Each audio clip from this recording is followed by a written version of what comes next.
இந்த பிச்சைக்காரன் உங்களுக்கு போதுமானவன் அப்படின்னு சாமி என்னைக்குன்னா உங்ககிட்ட சொல்லியிருக்காரா? சுவாமி பார்த்ததுக்கப்புறம் எங்களுக்கு இந்த ஆன்மீக நாட்டம் ரொம்ப வந்துருச்சுன்னு எங்களுக்குள்ளே ஒரு கற்பனை. ஆன்மீக நாட்டத்தில் நாங்கள் ரொம்ப வந்துட்டோம்.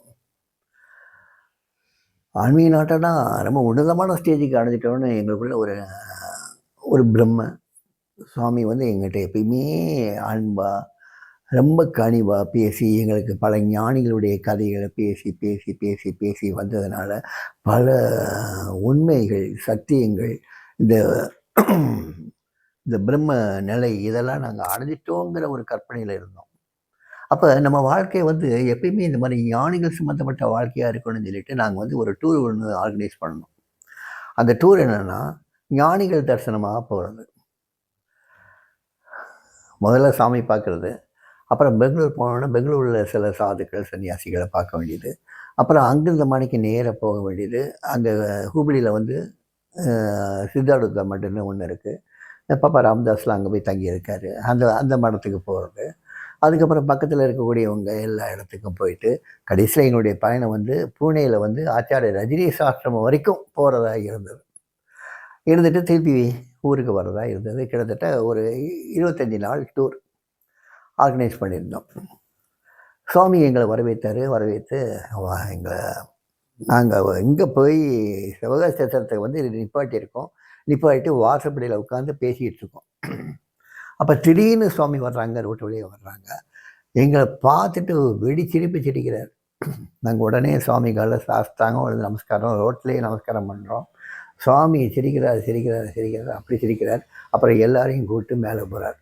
சிவகாசத்துக்கு மேலே போகிறார்.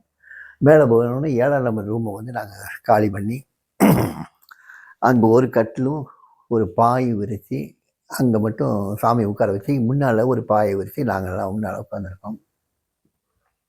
அப்போ சாமி ஒரு பாட்டு ஒன்று பாடுறார்.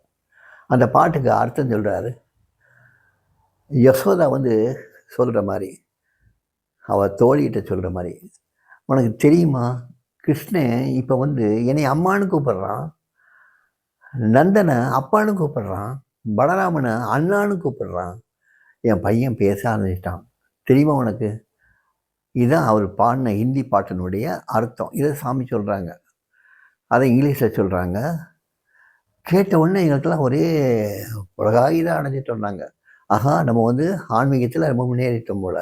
ஏன்னா கிருஷ்ணன் பேச ஆரம்பிச்சிட்டான்னு சொல்கிறது ஒரு சிம்பாலிக்காக நம்மளை தான் சொல்கிறாரோ, நம்ம ஸ்டேஜ் அடைஞ்சிட்டோன்னு சொல்கிறாரோன்னு எங்களுக்கு ஒரு பெருமை. ஆனால் அதே சமயத்தில் இன்னொரு பக்கமும் லேசாக உதச்சிடுது.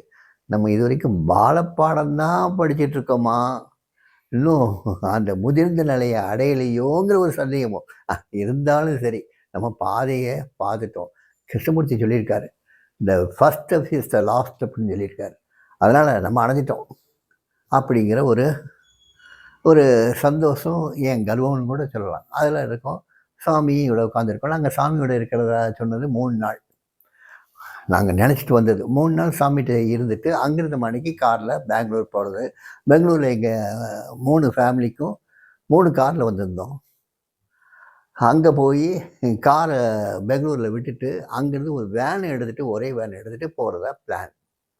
இங்கே 3 நாள் கடந்தது. 3 நாள் ஒரே பேச்சு, இரவு பகலாக. பகலெல்லாம் பார்த்திங்கன்னா, பெண்கள் அவங்கள பாட சொல்லி கேட்குறது எல்லாம் நடக்கும். நாங்கள் குழந்தைகள்லாம் நாங்கள் பார்த்துக்குவோம். இரவுன்னா நாங்கள் சுவாமி எங்கள்கிட்ட பேசிகிட்டே இருப்பார். சாமி தூங்குறதே கிடையாது. இப்படி 3 நாள் ஆச்சு, 4 நாள் ஆச்சு, 5 நாள் ஆச்சு, 6 நாள் ஆச்சு. அவங்களுக்கு ஃபோன் பண்ணி சொல்லி கொஞ்ச நாள் ஆகும், வேனெல்லாம் நிப்பாட்டி வைங்க, ரிட்டைன் பண்ணி வைங்கன்னு சொல்லியாச்சு. ஆனால் இங்கேருந்து சாமி அனுப்புகிற மாதிரியே வித்தியாசம் இல்லை. சாமிகிட்ட இந்த ப்ரோக்ராம் பற்றி நாங்கள் ஏற்கனவே லெட்டர் எழுதிட்டோம், இந்த மாதிரி போகிறோன்னு. சாமிக்கும் தெரியும், தெரிஞ்சும் எங்களை அனுப்பலை. கடைசியில் ஒரு 6 நாள் 7 நாள் கழித்ததுக்கப்புறம், சாமி அந்த வண்டி பெங்களூர் வண்டியை கேன்சல் பண்ணிடலாமா சாமி அப்படின்னு சொல்லி கேட்கும்போது, கேன்சல் பண்ணிடலாம், எதுக்கு நீங்கள் போகணுன்னு நினைச்சீங்க? இல்லை சாமி, நாங்கள் எல்லா ஞானிகளையும் பார்த்துட்டு போகலான்னு நினச்சோம் சாமி. My father chase this beggar is enough for you people. எங்கள் அப்பா சொல்கிறாரு, இந்த பிச்சைக்காரன் உங்களுக்கு போதுமானவன் சொல்கிறாரு, நீங்கள் வேறு எங்கேயும் அப்பா தேடி அலைய வேண்டாம், இங்கே மட்டும் வந்தால் போதும். Beggar is enough for you அப்படின்னு சொன்ன உடனே தான் எங்களுக்கு வந்து ஒரு திருப்தியே வந்தது. நம்ம இனிமேல் அலைய வேண்டிய அவசியம் இல்லை. பாடத்தை கற்றுக்கிட்டோன்னு சொல்லிட்டாரு. இனிமேல் நமக்கு பாடமே எடுக்க போகிறாரு. அதனால் சுவாமி என்ன சொல்கிறாங்களோ அதுதான். வேறு சாதுக்களையோ சன்னியாசிகளையோ ஞானிகளையோ தேடி எந்த ஆசிரமத்துக்கு போக வேண்டாம், எங்கேயும் போக வேண்டாம்னு முடிவெடுத்தோம். அதுக்கப்புறம் சாமியோட இன்னொரு 10-15 நாள் இருந்தோம். இருந்ததுக்கப்புறம் சாமி வந்து விடை கொடுத்து அனுப்பிச்சார். அதில் எங்கள் கூட வந்த ஒரு லேடி வந்து என்ன சொன்னாங்க, நான் எல்லா இடத்துக்கும் அவங்க சாமி அப்போ தான் பார்க்குறாங்க. எல்லா இடத்துக்கும் கூட்டு போவீங்கன்னு சொல்லிட்டு நான் வாட்டில் வீட்டை சொல்லிட்டு வந்துட்டேன். நீங்கள் நானும் இங்கேயே இருந்துட்டீங்க, நானும் ஊருக்கு போகிறேன், நீங்களாம் இருந்துட்டு வாங்கன்னு சொன்ன உடனே இதை சாமிகிட்ட போய் சொன்ன உடனே அந்த டிவோட்டி என்ன சொன்னார், சாமி எங்களோட வந்தவங்க அவங்க ஊருக்கு போகணுன்னு நினைக்கிறாங்க, அப்போ நாங்கள் எல்லாருமே ஊருக்கு போயிடுறோம் சாமி, எந்த ஊருக்கு போகணுங்கிற மட்டும் நீங்கள் சொல்லுங்கள் அப்படின்னு சொன்ன உடனே சாமி வந்து நீங்கள் நேராக இங்கேருந்து மதுரைக்கு போங்க, மதுரையில் ராதிகா வீட்டில் கொஞ்சம் ரிலாக்ஸ் பண்ணிக்கோங்க, அங்கேருந்து மணிக்கு கொடைக்கானல் போங்க, கொடைக்கானலில் ஒரு வாரம் இருங்க, அதுக்கப்புறம் யூ டிஸ்பர்ஸ் அவங்கவுங்க ஊருக்கு போயிடுங்கன்னு சொல்லி அனுப்பிச்சி வச்சார். சரின்ட்டு புறப்பட்டோம். ராத்திரி ஜேர்னி 3 காரு. எங்கள் காரெலாம் வந்து நாங்கள் வந்து திருப்பி அனுப்பிச்சிட்டோம். 3 காரு டாக்ஸி எடுத்துகிட்டு போனோம். அதில் வந்து பார்த்திங்கன்னா அந்த ஒரு டாக்ஸி பயங்கர ரிப்பேர், மதுரை வரைக்கும் போயிடுச்சு, மதுரை அவுட்ஸ்கர்ட் வரைக்கும் வந்துடுச்சு. அதுக்கப்புறம் நாங்கள் ராதிகா வீட்டுக்கு போனோம்.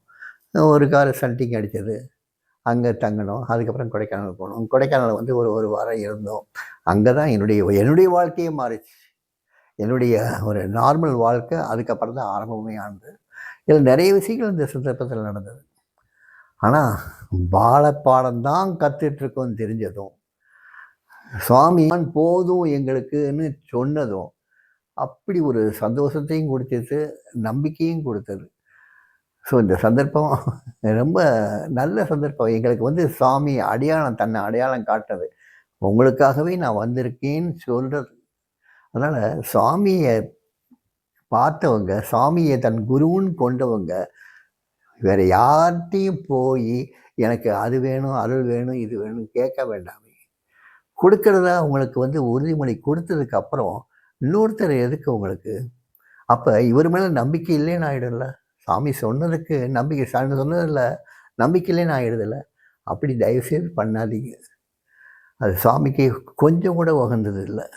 சாமியை நல்லா சிக்கனை பிடிச்சிக்கோங்க. ஏன்னா நீங்கள் பிடிக்கிறத விட சாமி உங்களை சிக்கனை பிடிச்சிருக்காருன்னு உங்களுக்கே தெரியும்.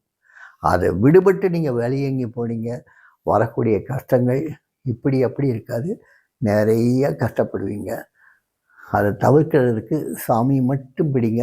சாமியுடைய பக்தர்கள், சாமியை ஏற்றுக்கிட்ட பக்தர்கள். அதனால் அலையாதீங்க. Don't wander here and there. Beggar is enough for you people. இந்த வார்த்தையை நல்லா ஞாபகம் வச்சுக்கோங்க.